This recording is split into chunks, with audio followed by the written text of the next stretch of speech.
noches, bienvenidos a Sin Medias Tintas. A ver, vamos a arrancar con algo que debería preocupar, creo yo, porque, claro, si bien no es la realidad, sí termina siendo, de alguna manera, lo que se manifiesta a través de la percepción de la mayoría de peruanos. Recordemos esa bendita discusión que se dio respecto de la criminalidad y la percepción de la criminalidad. Uno podría argumentar que ambas son igual de reales respecto de la necesidad de generar políticas públicas para combatir la criminalidad y la percepción de criminalidad. Bueno, pues lo mismo justamente es lo que nos revela una encuesta de Ipsos Perú esta semana. Pero vamos antes justamente de tocar ese tema, porque debería parar los pelos de punta a cualquier persona de cómo se ha, digamos, malinterpretado o de cómo se ha actuado para que una buena parte del país, sobre todo en el Perú rural, considere que no fue Castillo quien dio el golpe de Estado, sino que el Congreso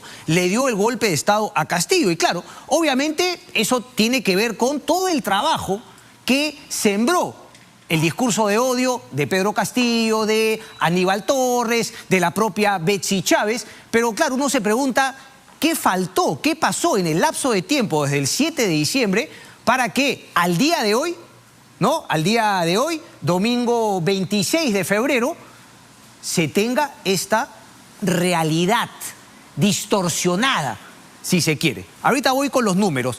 Vamos a presentar justamente la encuesta de Ipsos, pero antes yo quiero justamente volver a este famoso tema de la Constitución, para nuevamente, de alguna manera, ¿no? Continuar con el punto de vista planteado en una edición anterior de este programa respecto de que la gente no tenía la menor idea de qué era una asamblea constituyente y entendía la asamblea constituyente como una manera justamente de cambiarlo, como si fuese una pieza intercambiable por el Congreso de la República. Es decir, el Congreso está tan desprestigiado, acabamos de ver el tema de los bufetes, que solamente es una raya más al tigre, ¿no? Una sola raya más al tigre. Es decir, esto viene de mucho antes. ¿Qué es? Que la gente siente, bueno, al Congreso está desprestigiado, odio tanto a los congresistas, no me representan, es algo tan lejano que mejor es tener una asamblea constituyente. A mí me parece que esa es la percepción. Nuevamente, dentro de lo que nos muestra la encuesta de Ipsos, que hay que decirlo en todas sus palabras también, es ignorancia, señores. Es ignorancia. Por eso bien decían que la ignorancia es atrevida. Si no conoces, ignoras. No tiene nada que ver con clasismo, racismo. Si no conoces, ignoras. Y creer que efectivamente quien dio el golpe fue el Congreso a Pedro Castillo es vivir en la ignorancia. Pero esa es la percepción que se tiene en buena parte del país, en Lima también, en zonas rurales, en zonas urbanas. Volviendo al tema de la Asamblea Constituyente y la Constitución. Entonces, cuando nuevamente le preguntan, y le pregunta el IPE, ¿no? IEP, perdón, Instituto de Estudios Peruanos, que siempre son las encuestas que publica el diario La República, que además yo he mencionado más de una vez que también tienen su corazoncito, tienen justamente o claramente su ideología. No tiene nada de malo, sobre todo si es que eres honesto, transparente al plantearlo por delante. Entonces, miren la pregunta, a diferencia de lo que preguntó Datum, respecto de la Constitución, del cambio de Constitución. Ya no hablan para nada de una asamblea constituyente, sino de la necesidad o no de cambiar o ir a una nueva Constitución, cambiar algunas cositas o cambiar más cosas. Vamos, por favor, con la encuesta. Primero tenemos que cumplir, obviamente, con la ficha técnica. Ahí está Datum Internacional y la ficha técnica de IEP. Ojo que la de Datum Internacional fue hace un tiempo, ¿no? Del 3 al 7 de febrero y esta es 18 al 22 de febrero. Pero igual se demora, 4 días, ¿no? En publicarla, 18 al 22 de febrero. Ahí está, nivel de confianza de ambas, 95%. Una es Datum, repito, y la otra es IEP. Ahora sí ponme los números, por favor. Ahí está. Miren, porque las preguntas planteadas por ambas encuestadoras son distintas. Y a uno sacará sus conclusiones si es que uno u otro lo uso con una mala leche, una es, digamos, ¿no?, más acertada, más precisa que la otra, o si en la otra justamente no se hizo la pregunta que la otra hizo porque querían jalar no agua para su molino. Eso lo juzgan ustedes, eso lo juzgan ustedes. Yo diré finalmente qué es lo que me parece. Cambios en la Constitución. ¿Qué opina usted? ¿Mantener la actual Constitución? Ahí ambas coinciden prácticamente. Datum dice 12% y el IEP 13%. algunos cambios parciales, plantea ambas encuestadoras. En la de Datum dice 38% que sí, algunos cambios parciales. Y en la de IEP, 47%, mucho más. Ante la dicotomía de nueva constitución, ¿no?, contra mantener la actual, parecería que las cifras son claramente a favor de mantener la actual constitución. ¿No? 47 y 13, ahí hay 60%. En Datum, 38 y 12 son 50%. Vamos ahora a la otra pregunta que sí planteó Datum, pero no la planteó el IEP. Cambiar la mayor parte del texto. Pero ojo, que al cambiar la mayor parte del texto, también te estás quedando en la actual Constitución, la del 93, no una nueva Constitución. Cambiaban la mayor parte del texto de la de Datum, 14%. Claro, si a ese 50 le sumas el 14, estás en 64%, y aquí estás en 60%, 4% más. Y ahí sí viene la pregunta de cajón. Constitución totalmente nueva. A Datum le dice 29% y al IEP le dice 36%. Ergo, es una falacia que la mayoría de gente quiere una nueva constitución, sino que hay nuevamente esta palabreja, ¿no?, una narrativa, una campaña que plantea la necesidad de una asamblea constituyente y no busca informar, no busca transparentar, busca confundir y jalar agua para su molino, muchas veces ideologizado. Porque la izquierda no tiene la menor idea qué quiere cambiar, no tiene la menor idea cómo gobernar, no tiene la menor idea cómo mejorar la situación de los peruanos. No lo digo yo, lo dice Luis Pázara, un hombre que fue de izquierdas, un hombre que estudia el derecho peruano, un hombre que da cátedra en universidades importantes en España y un hombre que participó en el gobierno de Velasco. O sea, que no es de izquierda, que es de derecha, nadie le puede decir absolutamente nada. Y él lo ha dicho claramente en una conversación con Álvarez Rodríguez. Entre los problemas de la izquierda, el fundamental, la izquierda nunca se preparó para gobernar. No tiene la menor idea. Por ende, plantea cosas que suenan románticas, pero que no tienen la menor idea de cómo llevarlas a cabo y cómo mejorar la situación de todos los peruanos. En este caso, asamblea constituyente. ¿Y qué vas a cambiar? ¿Qué vas a...? No tengo la menor idea.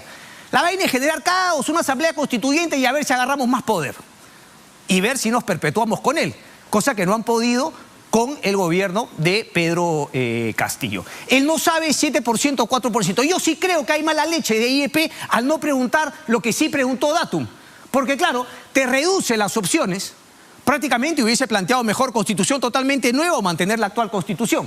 Pero bueno, ellos están dándole con ese tema. Además es una encuesta telefónica de IEP. Esto ya es otro tema que se puede cuestionar o no. Es una metodología, por eso para mí también.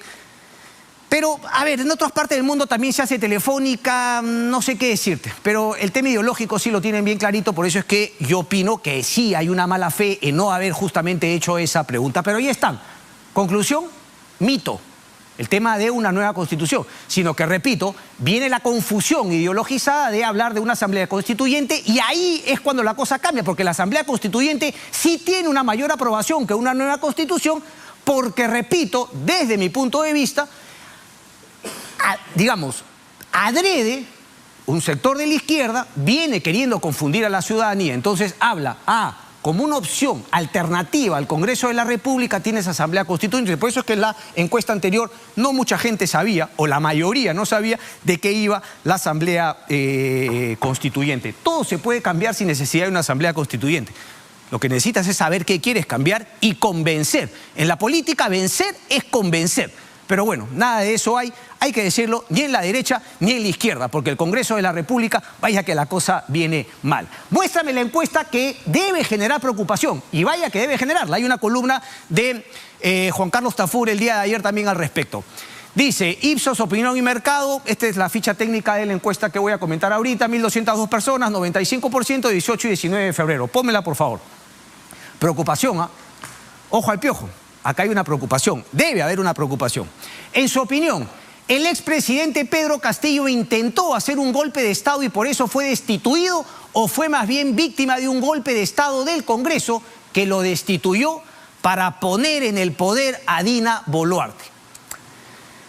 Es interesante la última parte de la pregunta, ¿no? Porque, claro, vincula al Congreso con Dina Boluarte. Generan un eje maligno, ¿no? Desde el punto de vista de la izquierda, que justamente quiere vender esta narrativa. Ya hemos visto el otro día a Aníbal Torres, Héctor Béjar. ¿Qué pasó con Duberlí Rodríguez? Yo la verdad cuando veo a un Duberlí tan politizado, yo digo, ¿ha podido ser Duberlí una persona que yo conocía, la veía tan coherente, una persona tan ideologizada, presidente del Poder Judicial? O como por ejemplo ver al doctor Blume hablando, ¿no? Los caviares, y viendo también a Marianela Ledesma, que ahora se piensa ser candidata presidencial. A mí la verdad me llama la atención. Entonces digo, pucha, tanto así estuvo en manos de gente tan ideologizada el Tribunal Constitucional. Es complicado, pero bueno, la pregunta, para poner en el poder a Dina Boluarte, repito, genera esa sensación, un eje entre el Congreso de la República y Dina Boluarte. Quizás si la pregunta no mencionaba a Dina Boluarte y solamente golpe de Estado del Congreso, el resultado hubiese sido distinto. ¿A qué quiero llegar? Que la ineptitud, la mala reacción, la incapacidad del gobierno de Dina Boluarte y sus ministros, me he quedado pasmado con la entrevista a Jorge Chávez Cresta. Además, al final le quiso robar unos minutitos, ¿no?, en la entrevista a Mónica Delta, que dicho es paso nos lo robó a nosotros, y quiso leer un comunicado que tenía acá. Yo quiero informar también si me das unos minutos, y comenzó a leer, se ponía nervioso, claro. Parece que tiene que leer lo que Alberto Taro les ha dicho a todos sus ministros que repitan como monitos, que hay efectivamente la toma del poder por armas, por la fuerza. O sea, puede haber todo eso, viejo, pero la pelota está en cancha de este gobierno. Y si este gobierno es incapaz de poner orden territorial, controlar el territorio en Puno y en Cusco y en Madre de Dios, y ver estas escenas que me hacen recordar al Estado Islámico, cuando finalmente ponían a una autoridad y le cortaban la cabeza porque no estaban de acuerdo, igualito los ronderos poniendo un alcalde de rodillas para que pida disculpas por haber hablado con el Ejecutivo, cosa que es su labor. Si no puede controlar eso, si no puede controlar lo que escribe Jaime Altau respecto de la situación en Puno, que en Puno vimos esas imágenes que generaban, digamos, esperanza, ¿no? Ciudadanos de Puno bailando con miembros de la policía, con miembros del ejército, porque sí han habido excesos, lo más probable es que van a haber también delitos imputados por la Fiscalía, pero eso no es todo el ejército, eso no es todas las Fuerzas Armadas. La policía y las Fuerzas Armadas están para ayudarnos, y vaya que una buena parte de ellos han hecho bien su trabajo. Y lo otro tiene que investigarse y sancionarse. Pero no pueden. ¿Qué es lo que escribe acá? Que bailaron efectivamente y al día siguiente llegaron algo de 12.000 aymaras y que se pusieron bravos. Es decir, secuestrar a la ciudadanía que quiere trabajar, que quiere libertad. Tú puedes protestar todo lo que quieras y puedes protestar y hacer un paro el tiempo que quieras. Lo que no puedes es, sintiendo que tu paro no está teniendo las consecuencias o las respuestas que esperarías, obligar a todo el resto de ciudadanos a que se pongan en la misma situación que tú. No trabajes, no transites, no te muevas. Eso no lo puede permitir un Estado de Derecho. Vuelvo a la pregunta. Dice, Pedro Castillo intentó hacer un golpe de Estado, 43%. Este es el total nacional. El Congreso hizo un golpe de Estado contra Pedro Castillo, 51%. Son 8 puntos de diferencia. Es decir, no es que sean 8 puntos, debería ser abrumadoramente. Es decir, y yo quisiera plantear, si es que reformulásemos la pregunta, ¿no? Decía, bueno, Castillo intentó hacer un golpe de Estado. Sí, 80%. El Congreso lo apretó, lo fiscalizó más de lo... Me imagino que también habría una mayoría que respondería que sí, eso sería la lógica, pero esto no tiene simplemente lógica y es preocupante, porque esa es la percepción de la gente. Y repito, se vuelve de alguna manera en una realidad. ¿Qué hace el gobierno? ¿Qué hace la ciudadanía? ¿Qué hacemos nosotros, medios de comunicación? Seguir contando, seguir finalmente informando. Por eso esa tontería de que veía algunos ahora en redes sociales, ¿van a seguir sacando de Pedro Castillo? ¿Por qué no van a...? Hay que investigar obviamente este gobierno. Se investiga y se fiscaliza a quien tiene poder y a quien tuvo el poder anteriormente también. Si no, no investigaríamos pues Lavajato. ¿Por qué se investiga? Porque no solamente, no es un tema de venganza ni nada de un gobernante que no te gustó, es justamente encontrar los delitos que cometió un gobernante, y lo más importante es la parte punitiva, es decir, castigo, no hay impunidad, pero sobre todo la parte preventiva, es decir, bueno, aquello que sucedió, esos crímenes, delitos que se cometieron, ¿cómo puedo yo hacer para, reformando algunas cuestiones del Estado, evitar que se vuelvan a cometer? Esa para mí ha sido siempre digamos, la gran carencia, más allá de la ineptitud de los fiscales Lava-Jato, respecto del tema Lava-Jato en general. No se ha hecho absolutamente nada por cambiar la forma de contratar con el Estado. Sí, es cierto, obras por impuesto y gobierno a gobierno ha mejorado, pero las corrupciones a nivel regional, Estado, Ministerio de Transporte, Ministerio de Vivienda, siguen intactas. Siguen intactas. Y eso lo hemos visto en el gobierno de Pedro Castillo tras el tema Lava-Jato. Vamos ahora al desagregado. Porque en Lima sí hay una mayoría que cree lo que fue. Pedro Castillo intentó hacer un golpe de Estado, 60%. Pero un nada despreciable 35% opina que fue al revés. Es bien dicotómica la pregunta, no es casi no, sí o no, no hay puntos medios. Pero bueno, eso es lo que planteo y esto se analiza. 35% dice que el Congreso le hizo un golpe de Estado contra Pedro Castillo. Otras ciudades, 38 a 56. Y en el Perú rural, 23% únicamente cree que Pedro Castillo intentó hacer un golpe de Estado y el 69% cree que el Congreso se lo hizo. Ahora, independientemente de esta percepción, analicemos el futuro del Perú en el corto o mediano plazo. Juan Carlos Tafur escribía el día de hoy: Boluarte y el Congreso pueden destruir a la centro derecha. Habla justamente y hace mención de otras encuestas en las que efectivamente mucha gente, la mayoría, habla de que no quiere izquierda extrema, no quiere derecha extrema, sino que buscaría, digamos, una derecha moderada y el centro político, centro derecha. Pero claro, si es que la ciudadanía, esta mayoría, ¿ok?, de 51%, que cree que el golpe lo hizo Pedro Castillo, a medida que esta centroderecha, si se quiere, que para mí no es tal, pero esa es la percepción también en la ciudadanía de lo que es el Congreso y de lo que es Dina Boluarte, en contraposición a Pedro Castillo. No es que sea pues Dina Boluarte derecha, nada menos real, pero esa es la percepción, nuevamente la importancia de considerar la percepción. Y dice: la gestión de la dupla Boluarte-Otárola y un Congreso montoyista, hace mención a Montoya, harán trizas a la centroderecha que se puede asomar si esta no marca distancia clara de los desmanes que se vienen cometiendo en su nombre en ambos poderes del Estado. Lo decía la semana pasada, si en verdad todos creen que porque las protestas han menguado, que se pueden quedar hasta el 2026, el panorama para el Perú en el 2026 va a ser mucho peor ahora. Mucha gente en el Perú dice: no, vamos a mejorar. Siempre se puede estar peor en el Perú. Siempre se puede estar peor en el Perú. Y si no se hace algo al respecto, pues así va a ser. Después no se asusten de un Antauro Humala y una persona mucho más radical y mucho más capaz que Pedro Castillo. Lo mejor para mí hubiese sido ponerle fecha a un adelanto de elecciones. No me vengan con la cantaleta para buscar la excusa de que el adelanto de elecciones sería ceder, ¿no?, a los violentistas, a los chantajes, al neosenderismo. No sería ceder, porque de eso se habló incluso antes de que Pedro Castillo, el corrupto, intente hacer ese golpe de Estado. Entonces, hacer algo de lo cual ya se había conversado anteriormente y se había planteado como una salida, no es ceder, pues, a los violentistas. A los violentistas hay que procesarlos. Hay que procesar a los violentistas, justamente para eso. Déjame terminar entonces.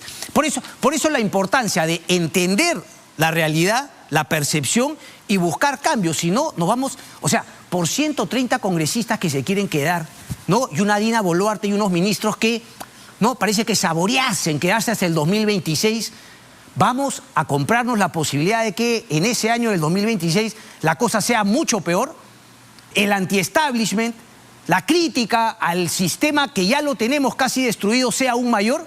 Eso va a ser la muerte, peligrosísimo. En fin, la realidad distorsionada del golpe de Castillo. A ver, vamos al tema de SUNEDU, porque de eso vamos a conversar también con algunos invitados, sobre todo de la decisión del Tribunal Constitucional.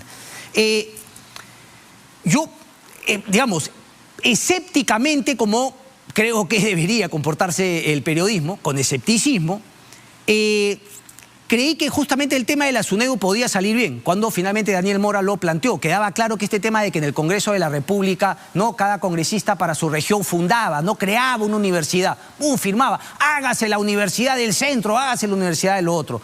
Y efectivamente yo creo que la SUNEDU ha sido mejor que lo que teníamos antes en la Asamblea Nacional de Rectores. Pero nuevamente creo que la SUNEDU efectivamente se cerró de una ideología, de un grupo de personas y que finalmente se sintieron tan poderosos que no le entraban balas. Yo recuerdo haber criticado a la SUNEDU cuando salió una denuncia respecto de una universidad, de un potente grupo económico. ¿Y cuál fue la respuesta de la SUNEDU? No fue explicar.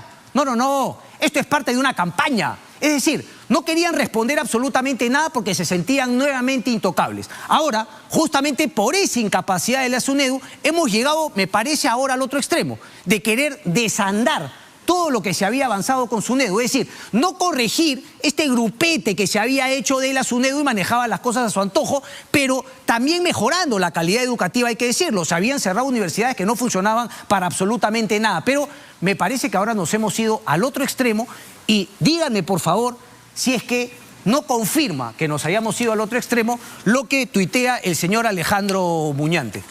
Alejandro Muñante, la muerte. Dice: grata noticia hemos recibido hoy en Chincha, cuyo alcalde acaba de anunciar la cesión de 9 hectáreas de terreno para la primera Universidad Nacional de Chincha, UNATEC, que será una realidad tras la aprobación de su creación en el Pleso del Congreso. Volvimos justamente ahora por decreto. A sola firma se crean las universidades. Por eso, leyendo ese tuit, es que yo digo efectivamente de un extremo a otro. ¿Se acuerdan del tema de la leche de gloria? De la leche pura vida. Somos incapaces de ponernos de acuerdo con sentido común y con la racionalidad. ¿Por qué? Porque efectivamente era una frescura, pues, ¿no? Que Leche de Gloria pretenda vender una leche que no era leche, sino que era una mezcla láctea. Y claro, lo que había era que pedirle que aplique los mismos estándares que aplicaba en otros países donde Gloria operaba aquí en el Perú, cosa que no hacía, porque la Digesa se le pasaba la paloma y qué sé yo. En vez de hacer eso, ¿qué fue lo que hizo el gran Johnny Lescano? Prohibir, como una manera de sanción, prohibió la importación de leche en polvo. Hoy por hoy, una nota de gestión, lean la nota de gestión de Paolo Sosa, si no me equivoco, justamente comentando todo lo dañino que ha traído esa ley. Es decir, se quiso corregir algo, pero te fuiste al otro extremo, empeoraste todo. Algo parecido me da la percepción de ser el tema de la SUNEDU. Termino con Dina y Alberto Otárola. Yo nunca me voy a comprar ese cuento que porque una persona hace unas cosas bien o habían que apoyarla en su momento, yo me tengo que cerrar los ojos y decir: Dina, no, Alberto Otárola, eres miero. Son un par de ineptos, viejo. Y si el Congreso de la República no quiere adelantar elecciones, ¿no? Porque se quieren quedar hasta el 2026 porque tienen que pagar, no sé, seguros, hipotecas, etcétera, muertos de hambre. Hay que decirlo claramente. Eso no quiere decir que no tenemos que criticar las incapacidades de este gobierno que se muestra una y otra vez. Alberto Otárola, en la entrevista en el diario El Comercio, parece que no entiende nada. No sé si no entiende o no quiere entender, pero ciegamente, ¿no? Habla solamente de la agenda política ilegal. Y es cierto, aquí lo hemos dicho. Ha habido una agenda política de la gente que había perdido el poder con Pedro Castillo y de que cuando finalmente da el golpe de Estado, lo vacan y lo meten preso, empiezan a activar todo lo que se había cocinado en el gobierno de Pedro Castillo. Ronderos, la camarada Cusi, el Movadef, Codaresute, este neosenderismo y sumado a eso también las economías ilegales. Pero después de eso, es imposible que una persona con 2 dedos frente no se dé cuenta que la mala respuesta, los excesos que se dieron en Juliaca, en Puno, con todas las muertes, incluso comprobado gente que no había estado en las manifestaciones, no darse cuenta que eso generó otra velocidad, otro ritmo de protesta, que ya no es solamente pues la agenda política ilegal, que acá lo hemos dicho 1000 veces, por supuesto que existió y todavía existe, pero no haber hecho esa distinción y a estas alturas del partido todavía no hacerlo, la verdad me huele a que tanto el gobierno como el Congreso de la República juegan en pareja de quedarse hasta el 2026 y el país les importa 3 pepinos, porque la verdad de la milanesa es que, como ellos dicen, no han logrado imponer la fuerza del Estado, el uso del monopolio de la fuerza, no, quieren ganar por desgaste. Por desgaste. Dime si eso no es una actitud de este gobierno, de este ejecutivo de Dina Boluarte y Alberto Otárola. ¿Y por qué tiene que sostener tanto Alberto Otárola a Dina Boluarte? ¿Que no tiene otra persona o es tan inepta, es tan incapaz que solamente se puede apoyar en el señor Alberto Otárola? ¿Quién es Alberto Otárola? ¿Quién es? ¿Es el Salvador del Perú? ¿Es el único que puede ser premier? Con las barrabasadas que habla acá, que parece que, no sé, bueno, pero ¿cómo que no vamos a saber? Si ya lo conocemos de la época de Ollanthumala. ¿No lo conocemos acaso de la época de Ollanthumala? En fin, Parece que no ven absolutamente nada, luego se manda con un tema que dice, me parece que ha habido problemas entre ellos. ¿Qué información de inteligencia tiene? No comenta absolutamente nada de este gobierno. Incapaz, solamente lloriquea y no cumple. Lo de México, pues, es una cuestión de sentido común hacerlo. Es casi un regalo que les otorga Andrés Manuel López Obrador, que es otro que no sabe dónde está parado, ¿no? Pero claro que tiene también un discurso propio. 500.000 de personas le han ido a protestar al Zócalo para que AMLO se dé cuenta de que tiene problemas en casa y no estar queriendo confundir a los ciudadanos mexicanos, esconder sus problemas mirando a la situación de países como el nuestro. Ya voy a terminar, mi estimado Alberto Otárola. Y lo último de Dina Boluarte. Acabo de escuchar al señor Chávez Cresta, ¿no? Cuando le dicen, ay, no, la fiscalía que investigue. La fiscalía que investigue. Igualito el Congreso de la República, ¿no? También cuando se le dice que quiere hacer una comisión investigadora, mejor también todo el mundo la respuesta sería que el Congreso no investigue nada porque lo va a investigar la fiscalía. Eso es una mentira. Y el gobierno también puede investigar.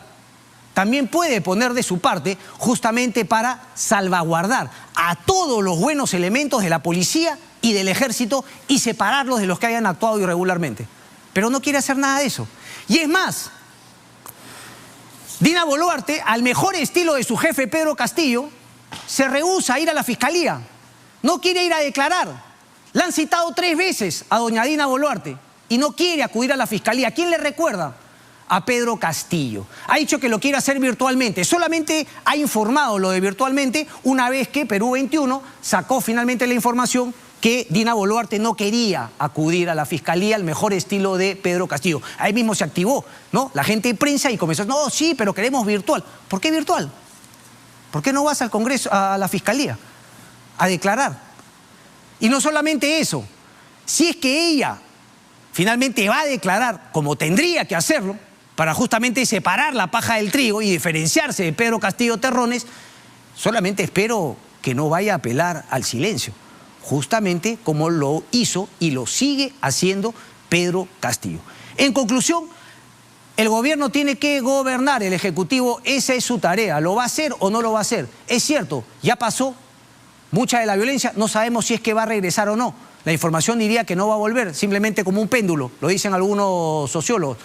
Pero eso no quita que haya que justamente hacer 1000 cosas para poner el Perú nuevamente a caminar, porque nuevamente voy a citar a Felipe Ortiz de Ceballos cuando decía esta famosa frase, un final de horror o un horror sin final. Y ahorita, hasta que no haya una decisión política del Congreso, seguimos en la situación de un horror sin final.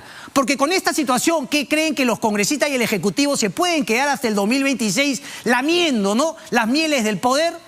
Lo único que va a generar es que no haya inversión. No va a venir ninguna empresa sabiendo que esto es simplemente una tensa calma, ¿no? Como dicen, esa frasecita, una tensa calma. No va a venir absolutamente nadie a poner su plata mientras no haya en verdad una solución de fondo y cojas al toro por las astas. En fin. Vamos a darle paso a nuestro entrevistado. Vamos a tener a 2 entrevistados. Carlos Mejía, abogado constitucionalista, ex miembro del Tribunal Constitucional. Y también va a estar con nosotros Beatriz Ramírez, también abogada constitucionalista, quien además estuvo, ¿no?, por ser candidata a la Defensoría del Pueblo, pero ella también ya nos va a contar, decidió finalmente salir de la doctor Mejía, ¿cómo está?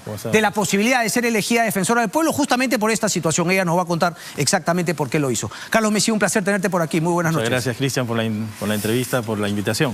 Correcto. Le damos la bienvenida también a la doctora Beatriz Ramírez. Muy buenas noches, Beatriz, y gracias por acompañarnos. Buenas noches a ambos. Gracias. A ver, comenzando por favor con la doctora Beatriz Ramírez. ¿Cuáles son, digamos, desde tu punto de vista, las preocupaciones que te generan este fallo del Tribunal Constitucional, que además habla obviamente del tema de la Defensoría, habla del tema de la SUNEDU, habla del tema del Jurado Nacional, OMPE, RENIEC, etcétera? Hay varios temas ahí. ¿Qué sensación te genera, doctora, por favor? Yo diría que para las personas que nos siguen, Cristian, es importante, independientemente de la posición que puedan tener, cuestionar cuáles son los posibles efectos que pueden tener decisiones como las que ha tomado el tribunal en general en el equilibrio de poderes públicos, es decir, en la posibilidad que tienen de controlarse los poderes entre sí. Para que muy chiquitos se ubiquen quienes nos siguen, Los 3 casos que llegaron a conocimiento del Tribunal Constitucional se tratan respecto de resoluciones del Poder Judicial, poniéndole ciertos controles al Congreso en procedimientos en los que creo que nadie duda que el Congreso tiene competencia. Es decir, el Congreso tiene la competencia de elegir a quien va a ser titular de la Defensoría del Pueblo. El asunto es, ¿lo puede hacer como sea? Lo mismo, el Congreso puede emitir leyes, puede emitir una ley para cambiar, por ejemplo, la composición de SUNEDO. La pregunta es, ¿puede hacer ese cambio como sea? Y lo último, el Congreso puede hacer control político de altas autoridades del Estado. El Congreso puede hacer ese control político como sea y respecto de todas las autoridades, incluyendo a quienes no están expresamente incluidas en el texto de la Constitución. Los juzgados que en su momento conocieron estas cosas consideraron que la respuesta a sus 3 preguntas, Cristian, era no. Dijeron no. En estos casos, el Congreso tiene las competencias, pero han habido en cada uno de sus 3 supuestos ciertas irregularidades. Y eso yo creo que es sano en una democracia, Cristian. Es decir, que haya alguien que te diga, hey, un ratito, tú puedes tener una competencia, pero no la puedes ejercer de cualquier forma. Entonces vamos a ver si la estás ejerciendo bien o si estás vulnerando algún derecho fundamental o algún principio constitucional.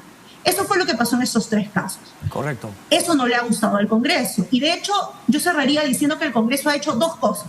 Una primera cosa fue cambiar la ley. Tanto no le ha gustado al Congreso estas resoluciones judiciales que cambió la ley para que ya, desde el año pasado, un juzgado constitucional no pueda conocer las causas en su contra, sino que lo haga una sala. Es decir, antes de que cambiara la ley del Congreso, un juzgado constitucional podía conocer una causa. Doctora Ramírez, antes de ir con Carlos Mejía... Que es lo que todos hemos conocido esta semana. Correcto. Antes de ir con el doctor Mejía, ¿usted recuerda cuándo fue, digamos, la primera vez que se generó esta controversia entre el Congreso de la República y un juez que se pronunciaba sobre un procedimiento que, como usted bien ha dicho, era competencia del Congreso de la República? Quizás para quienes nos siguen, uno de los más famosos tiene más de una década de atrás. Recordarán la megacomisión que investigó al expresidente Alan García, quienes nos siguen. En ese caso, por ejemplo, la defensa del expresidente Alan García acudió al Poder Judicial porque señalaba que la investigación parlamentaria, en su opinión, cumplía, o mejor dicho, no cumplía algunas partes del debido procedimiento y por lo tanto logró un control judicial de este procedimiento parlamentario. Es decir, esa discusión, Cristian, no es una discusión nueva. Es decir, un Congreso tiene facultades y tiene competencias, por supuesto que desde luego que sí, como te dicen en las series de televisión. La pregunta es, ¿las puede ejercer de cualquier forma? Esa diría yo que es la posición que la ciudadanía... Pero, doctora Ramírez, haciendo un poco de memoria, yo recuerdo muchos organismos que se pronunciaron en contra justamente del Poder Judicial, acusando al Poder Judicial de estar influenciado por el partido aprista. Es decir, en ese entonces, organismos, recuerdo claramente, ¿no? IDL cuestionó la decisión de ese juez y lo acusó de ser aprista, pero ahora la posición parece ser distinta. Entonces, eso es un poquito lo que quiero entender, por eso es la pregunta. Por eso creo que es importante aplicar en el derecho, Cristian, la regla de la universalidad, ¿no? Uno tiene que criticar la institución más allá de si te gusta o no una decisión. En ese momento muchos entusiastas de la decisión ahora, o digamos más bien, quizás no están tan de acuerdo y viceversa. Entonces yo soy de las que creen que hay que proteger el mecanismo. Yo creo que sí hay que reforzar el control de toda decisión pública, porque un órgano que no esté sujeto a controles o que en todo caso los controles se vean reforzados o no fortalecidos, no es bueno para ningún ordenamiento democrático. No es bueno para la vida privada de nadie, pero menos en el uso del poder público. Correcto. Carlos Mejía, por favor, su punto de vista al respecto. Bueno, es verdad que hay que compartir lo que dice la doctora, no recuerdo su nombre. Beatriz Ramírez. Beatriz Ramírez. Pero también es cierto que no se trata de que el Poder Judicial controle al Parlamento como sea. Así como el Parlamento no puede legislar ni elegir como sea, el Poder Judicial tampoco puede controlar como sea. En el Perú existen 2 tipos de control jurisdiccional. El control concentrado que está a cargo del Tribunal Constitucional y el control difuso. El control difuso que está a cargo del Poder Judicial y del propio Tribunal Constitucional. Entonces, lo que ha pasado con los controles que ha llevado a cabo el Poder Judicial han sido absolutamente arbitrarios, fuera del control constitucional, tanto preventivo como difuso, porque, por ejemplo, en el caso de la ley SUNEDU, se puso una jueza supernumeraria puesta en el mismo día, y ese mismo día sentenció, dictó medida cautelar, le dijo al Congreso de la República: suspende esa ley, cuando el Congreso ya no podía suspender la ley porque la ley estaba vigente. Una vez que la ley está vigente, el propio Parlamento está sometido a ella. La jueza terminó desde las 7 de la mañana a las 9 de la noche de dictar la sentencia, de dictar la medida cautelar y de suspender la ley del Parlamento, o de ordenar al Parlamento que suspenda la ley. Terminó de hacer estas tres cosas con una rapidez absolutamente increíble y se fue a su casa. La pusieron a dedo y salió. ¿Se puede hacer un control jurisdiccional así como sea? Perdón, ¿eso es correcto? ¿Solamente estuvo un día en el cargo? Un día nomás. Esto y ahí salió. Claro, fue puesta a dedo. Fue una jueza supernumeraria. Resolvió y se fue. Eso no lo dice. ¿Se puede controlar al Parlamento de esa manera, a la representación nacional? ¿Quién ha arreglado ese entuerto? El Tribunal Constitucional, porque es el órgano de control jurisdiccional que concentra. Por eso es un órgano concentrado, así se conoce en la doctrina, que concentra tanto el control de los derechos fundamentales como el control de las leyes del Parlamento. Pero al mismo tiempo se está tumbando la posibilidad del control difuso. ¿No hubiese sido, digamos, el punto medio de decir, bueno, que no sea una jueza supernumeraria o que se presente directamente, no sé, a un colegiado, ya sea Corte Superior o Suprema, no sé, algo intermedio? No, lo que pasa es que el control difuso, para que también los televidentes lo puedan entender, es una inaplicación de una ley para un caso concreto, y solo puede darse en el caso de violación de los derechos fundamentales. Y en este caso, la SUNEDU es un órgano administrativo autónomo, pero que depende de la ley, depende del Ministerio de Educación, en el marco legislativo, ¿no es cierto?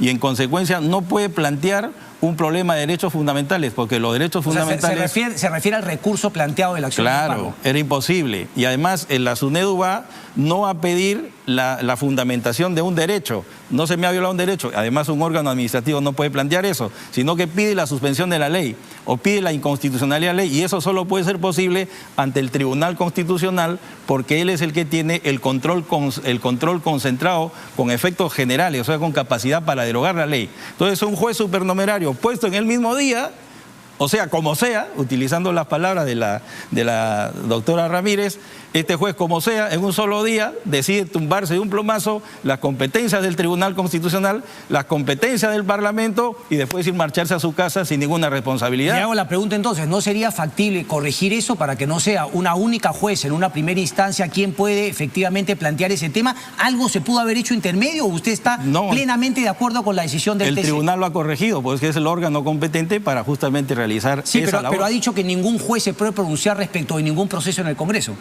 ¿O no es cierto esa interpretación? Es que los jueces solo pueden pronunciarse en materia de derechos humanos, no para derogar una ley con carácter general, que es lo que ha sido en el caso de la SUNEDU. Y eso es más o menos de lo que se trata. Beatriz Ramírez, su punto de vista respecto a lo planteado por el doctor Carlos Mejía, o sea, que efectivamente, ¿no? Es competencia del Congreso, el Congreso no lo puede hacer de cualquier manera, pero el Poder Judicial tampoco tendría que poder hacerlo de cualquier manera con una juez numeraria que estuvo un día y luego salió. ¿Algo de eso cree que también es, digamos, es factible de ser acogido? Completamente de acuerdo en que nada se puede hacer de cualquier manera en un Estado de Derecho, pero no es real lo que pasó. O sea, en el caso de SUNEDU no se le dio la medida cautelar a SUNEDU. Lo que está discutiendo el doctor Mejía es que él no considera que SUNEDU podía argumentar que la norma vulneraba el derecho a la educación. Y allí claramente, Cristian, la mitad de la población seguramente cree que SUNEDU es buena para el derecho a la educación de las y los peruanos, y la mitad de la población cree que no. SUNEDU argumentó que tenía representación para defender el derecho a la educación. Pidió una medida cautelar que le negaron la medida cautelar. Lo que pasó fue que le dieron el fondo, es decir, cuando ya había pasado la medida cautelar y llegó al fondo, le dieron la razón en el procedimiento, ¿no? Entonces, más allá de estas discusiones, creo, Cristian, para, digamos, hacerlo más sencillo para las personas que nos siguen hoy día en 100 Medias Tintas, el meollo que está detrás de este comunicado de prensa, porque también hay que decir que yo creo personalmente que es una mala costumbre del Tribunal Constitucional anunciar una decisión sin que la comunidad política y jurídica y social pueda ver el texto de la sentencia. Se ha hecho antes, desgraciadamente, ¿no? En el TC anterior también. Se ha hecho muchas veces, sí, y se ha hecho demasiadas veces, se ha vuelto una mala costumbre, y las abogadas y los abogados necesitamos también ver los fundamentos. Entonces, ahora estamos opinando literalmente de las entrevistas del magistrado ponente. Estamos hablando de las entrevistas del magistrado ponente porque ya se sabe quién es el magistrado ponente, y escuchando su razonamiento es que podemos más o menos opinar sobre por qué se ha decidido en la mayoría. De acuerdo, ¿no? En poder finalmente ver el fallo, ¿no? Para poder entender. Sí. Carlos Mejía. ¿Sabe lo que pasó? Tiene razón la doctora Ramírez. Efectivamente, la SUNEDU planteó una medida cautelar, pero después se dieron cuenta que la medida cautelar no podía darse por una serie de motivos formales.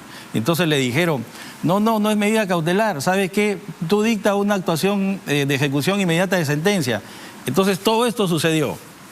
A las 7 de la mañana se presenta la medida cautelar, se dan cuenta que es un error, le dicen, aplica tu ejecución inmediata de la sentencia, le aplica la ejecución inmediata de la sentencia. Son tres cosas: medida cautelar que se desecha, actuación inmediata de sentencia que se hace y, como dice la autora, se ingresa al fondo. Todo desde las 7 de la mañana a las 9 de la mañana. Doctor, ¿es eso cierto? 7 a las 9 de la mañana. ¿Eso fue así? Claro, lo que sucede es que... Y no generaría una sospecha, o sea, yo imagino que en otro caso esto generaría, pues, no sé, o sea, no una denuncia, o sea, si es así, ¿por qué no le llama la atención? Por lo siguiente, porque en este caso se decidió en torno a una ley que iba a entrar en vigencia, y se supone que los procesos de amparo, aunque esta es la excepción, son casos de tutela de urgencia. Los procesos de amparo son para la protección de derechos humanos. Estaba bien, la decisión estaba bien tomada. Obviamente quienes consideran que SUNEDU carecía de legitimidad y que era impropio la forma en que el juzgado resolvió, estaba mal resolverlo, ¿no? Pero el doctor Mejía plantea que... Dale. ¿Cuánto dura un amparo en el Perú? Digamos, para que lo sepa aquí las personas acá que nos siguen. Un amparo en nuestro país puede llegar 2 años. 2 años puede durar. ¿Eso es tutela de urgencia? Claro que por supuesto que no. No debería ningún proceso de amparo tomar ese tiempo. Pero más razón si es que dura 2 para que dure 1, ¿no? Si es que todavía no hemos corregido el problema de fondo de que ningún amparo debería durar 2 años. Pero si duran 2 y este se resuelve en 1, vaya que cualquier sentido común debería generar algún tipo de duda. Pero es cierto lo que dice el doctor Mejía, que acción de amparo son para derechos fundamentales, y cómo así se puede haber planteado un tema respecto de la SUNEDU como un derecho humano. Derecho humano, dijo, fundamental. Claro, es lo mismo. Es lo mismo, ok.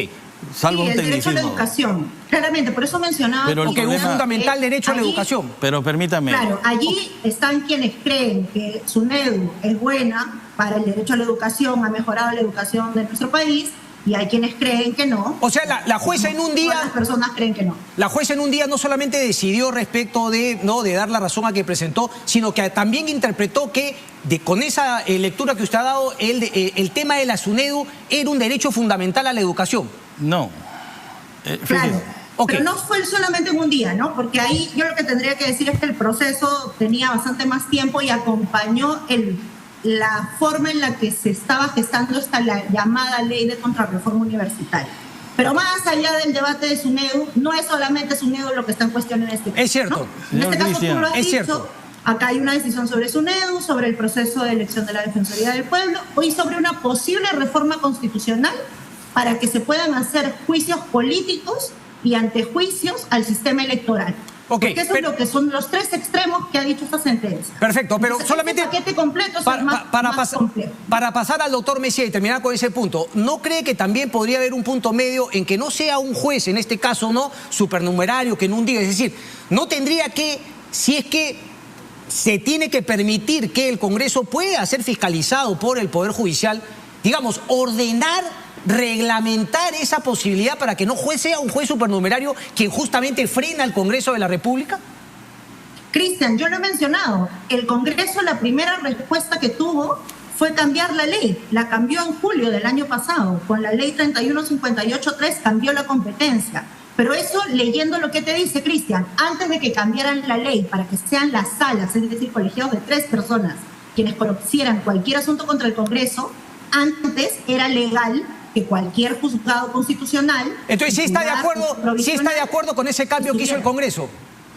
Es debatible, por supuesto, Cristian. No. Es una decisión jurisdiccional. Lo que yo creo que está mal es decir, todo lo que se hizo antes está pésimo porque se hizo antes de la norma. Justamente, si se hizo ese cambio, tú estás admitiendo que lo que se hizo antes no era ilegal per se. Okay. Y pedir que a estas juezas y estos jueces los manden a posibles sanciones a la Junta es lo que creo que es peligroso. Ok, a ese tema vamos a tocar. Déjame darle, por favor, el pase a Carlos Mesías. Sí, Don Cristian, los órganos administrativos no tienen derechos humanos. Y entonces, acá lo que se trata es un problema de legitimidad para obrar. O sea, si yo estoy casado con una señorita o con una señora, estoy casado con mi esposa, quien puede plantear la demanda de divorcio es solo mi esposa, no puede plantearla mi suegra. ¿Correcto?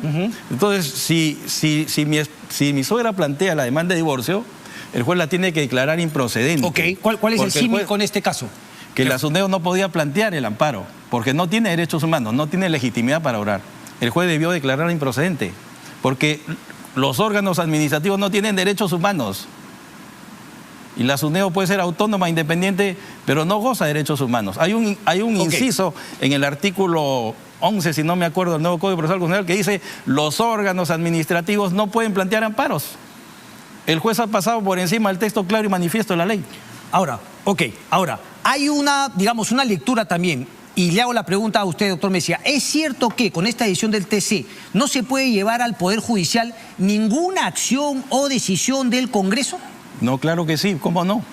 Claro que sí, pero tiene que ser, como lo ha dicho la doctora Ramírez, en el marco del respeto del código, de la ley. O sea, finalmente a este cambio que hizo el Congreso de la República, para que no sea un solo juez o jueza, sino que finalmente sea un colegiado. No, en ese caso lo que sucede es que el Congreso de la República ha entendido que los jueces son muy débiles y muy timoratos y muy cobardes, o muy sumisos a algunas manipulaciones externas, o sea, no tienen autonomía ni tienen independencia.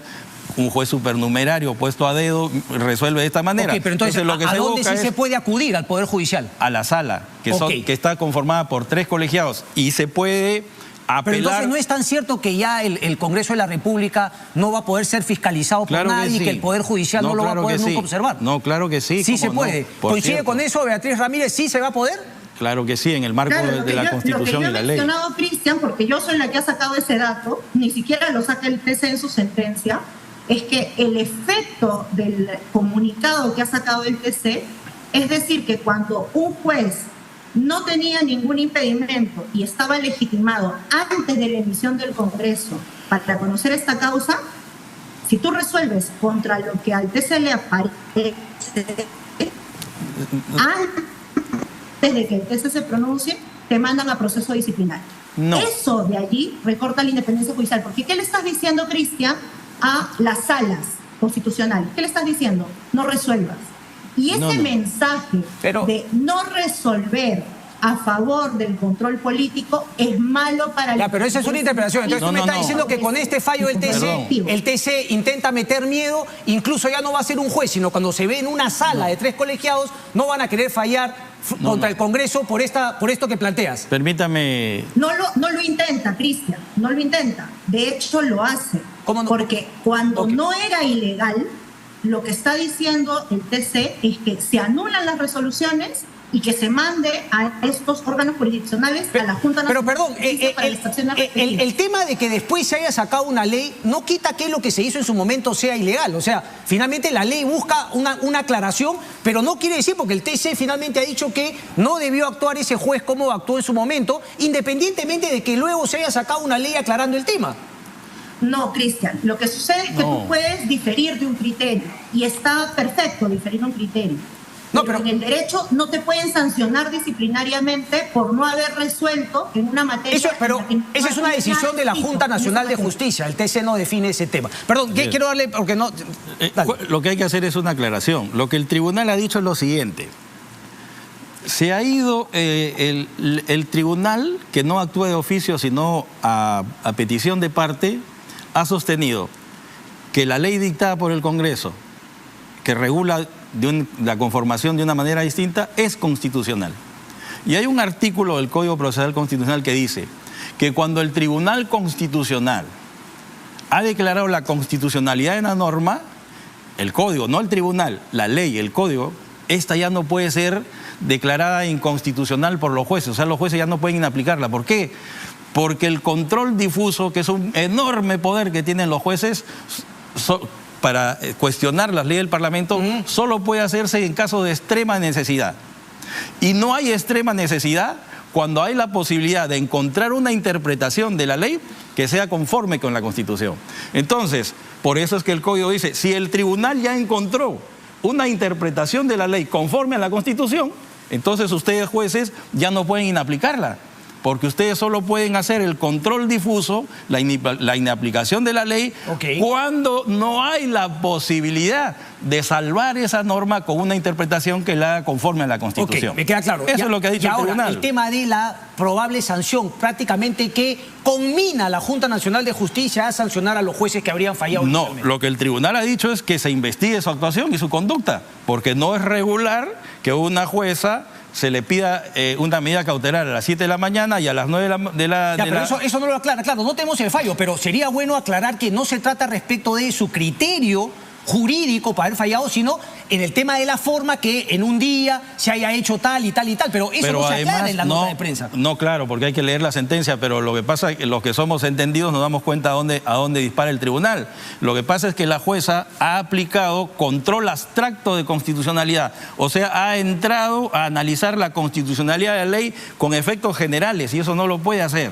Eso solo lo puede hacer el tribunal. Entonces el tribunal le ha dicho, oye, ¿quién eres tú, jueza supernumerarias puesta en el día, para venir a usurpar mis competencias que solo son mías? Entonces, para aclarar, sí vas a mantener la posibilidad de acudir al Poder Judicial cuando el Congreso pueda haber actuado de una manera en que no sea la adecuada. Desde el año 96, cuando la Corte Interamericana de Derechos Humanos dijo que también el debido proceso se regula en sede política, eso está solamente zanjado. Una última cortita, el tiempo me gana, pero esa última exhortación a cambiar la Constitución de parte del Tribunal Constitucional. Es una simple exhortación, eso vienen haciéndose desde el Tribunal Constitucional del año 2002. Por ejemplo, es que la Constitución tiene defectos y contradicciones lógicas. Por ejemplo, dice que el Ministerio Público es autónomo, pero al mismo tiempo le dice al Parlamento, al Ministerio Público le dice, cuando el Parlamento acusa a un alto funcionario, tú no tienes capacidad para cambiar la acusación, ni para más ni para menos. Entonces el tribunal dice, eso está mal. Ok, pero no siente que se pierde esa autonomía que tenía Jurado Nacional de Elecciones, OMPE y RENIEC. No, le explico por qué. Te van a poder investigar. Bueno, eso sí es verdad, pero solo el antejuicio es solo para la comisión de delitos en el ejercicio de la función, nada más. Y la infracción constitucional, creo que se te está olvidando el colega, ¿no? Porque hay que decir que esto es porque claro, al pedirle el cambio del 99... Está lo que quiere ver, Cristian. Correcto. Cada quien ve lo que quiere ver. Bueno, pero... pero con esa exhortación están abriendo la posibilidad de que haya un juicio político a ellos. El tribunal solo exhorta, pero es el Parlamento el que necesita 87 votos para cambiar la Constitución en 2 legislaturas ordinarias, cosa que es absolutamente imposible en estos momentos. Bueno, esperar el fallo finalmente para conocer, digamos, de mejor manera lo que da. Ponme a Beatriz, por favor, para agradecerle y despedirme.